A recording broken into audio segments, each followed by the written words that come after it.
군대를 만기 전역하고 집으로 왔습니다. 군대에 가기 전엔 다른 집이었는데 제가 군 생활을 하던 사이 또 다른 곳으로 이사를 했더군요. 저는 어머니가 보낸 주소를 받아들고 새로운 집으로 이사한 제 가족이 있는 보금자리를 겨우 찾아왔습니다. 이번 이사만 벌써 12번째네요. 정말 지긋지긋합니다. 엄마와 동생들은 마침 이사 마무리 작업 중이더군요. 엄마와 두 동생이 무지 고생했네요. 냉장고부터 각종 가구가 이리 무거운데 말이죠. 저희 식구는 아버지의 사업이 망해 가지고 있던 아파트와 모든 재산을 은행에 빼앗긴 채 하루아침에 차가운 거리에 나앉았습니다. 그게 벌써 3년 전 일이었고 이젠 빚은 없었습니다. 다만 우리 식구 안락하게 지낼 온전한 집이 없다는 게 가장 큰 문제였지요. 마침 오늘은 아버지의 기일이기도 했습니다. 아버지의 기일이자 저의 만기 전역 날이었지요.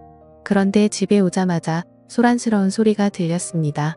바로 주인댁 아저씨였습니다. 얼굴을 보니 인상부터가 상당히 험악했지요. 별로 마음에 들진 않았습니다. 주인댁 아저씨는 저희가 이사 오면서 멀쩡했던 대문이 파손됐으니 이를 저희에게 변상하라고 우겨댔습니다. 제가 뭐라 설명을 해도 멍청한 속이에 격릴지더군요. 그것도 아무런 증거도 없이 막무가내로 우리에게 덮어씌우니 참으로 답답했습니다. 원래부터가 이랬는데 말이죠. 저는 가뜩이나 아버지가 없는 것도 서러운데 하지 않은 일을 했다는 오해까지 받으니 저녁 첫날부터 기분이 별로였습니다. 그래도 어쩌겠습니까? 저는 첫날부터 주인집과 마찰을 빚고 싶지 않아 변상하며 좋게 지내자던 어머니의 의견을 따르기로 했습니다.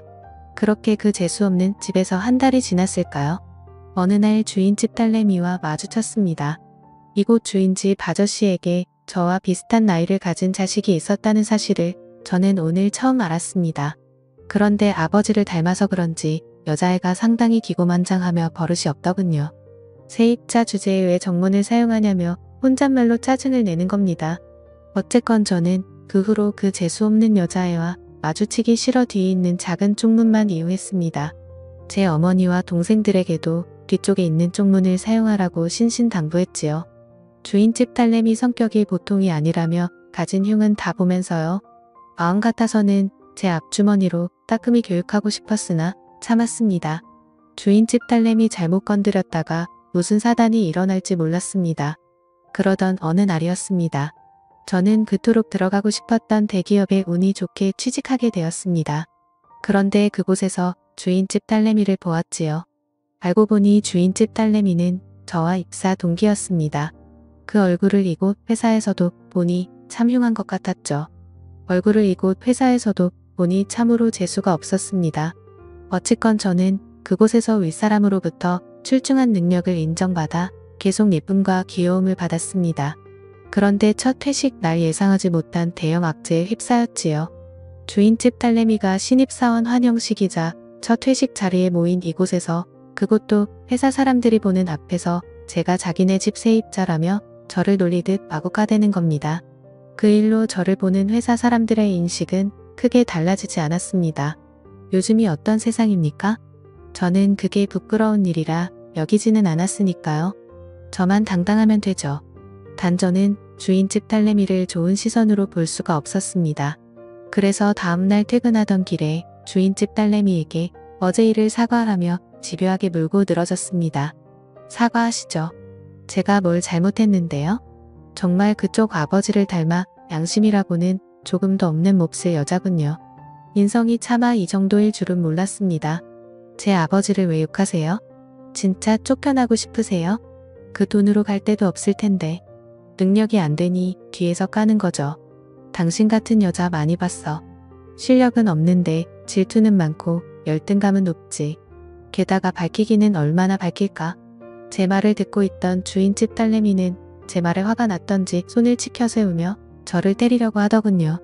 저를 보는 그 눈빛이 얼마나 매섭던지 소름 끼쳤습니다. 엄마도 저는 때리지 않고 어려서부터 우냐우냐 키웠습니다.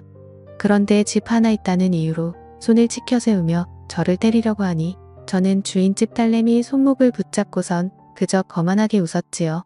그러자 주인집 딸내미가 이건 오우라며 화를 내더니 급기야 제 얼굴에 침까지 뱉는 겁니다.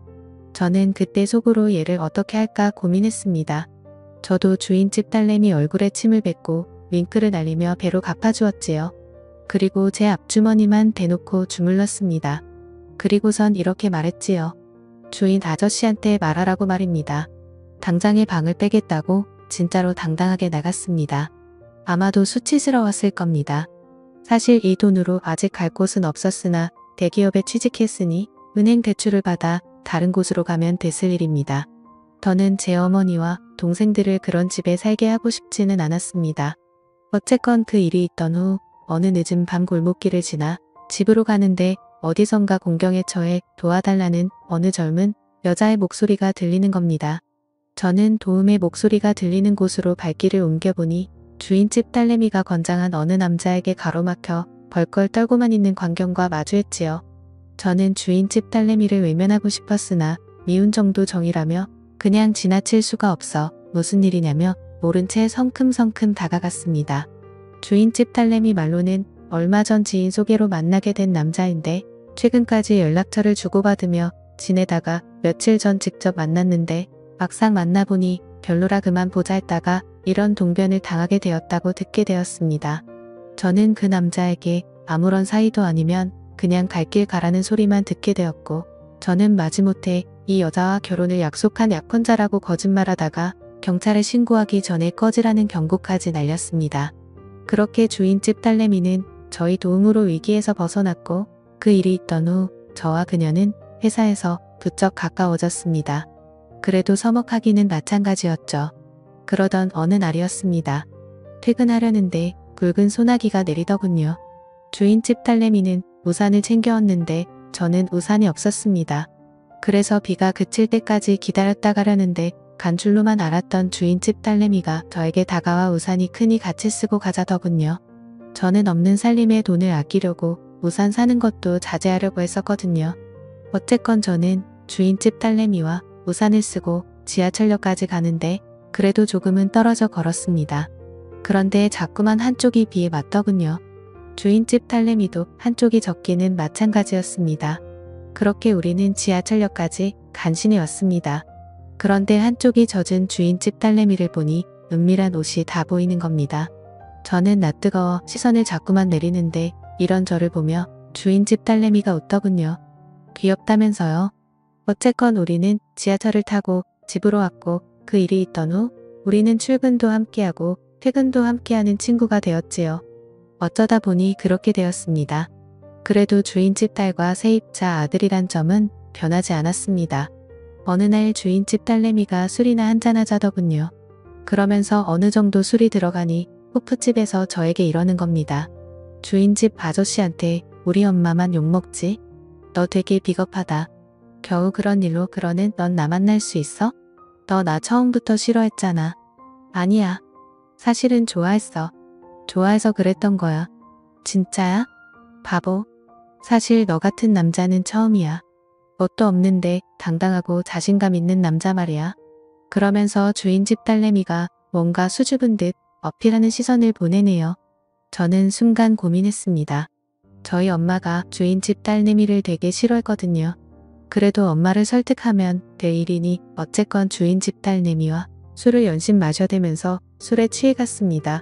결국 주인집 딸내미를 데리고 연인처럼 대화를 주고받고 서로가 서로에게 빠져들어갔죠. 그날 이후에 저는 그곳에 살고 있는 주인집 딸내미와 또 우리는 어른들은 모르게 몰래 만남을 계속 이어갔고 급기야 서로가 좋아 결혼까지 약속하게 되었지요. 그리고 우리 둘의 사이를 주인집에 까발리던 날 저는 주인집 아저씨에게 이렇게 말했습니다. 그때 이 집으로 이사 왔을 때 대문 망가뜨렸던 거 저 아닙니다. 오래전 일이지만 그래도 사과는 하시죠. 주인집 아저씨는 어처구니 없다는 얼굴로 저와 저희 어머니만 보았으나 사과라는 자기 딸을 성화에 맞지 못해 정중히 사과하시더군요. 그 후로 저희는 다른 곳으로 이사했고 저는 주인집 딸내미와 결혼해 동천동에 있는 어느 빌라에서 행복한 신혼을 보내고 있습니다. 제 사연을 읽어주셔서 감사합니다.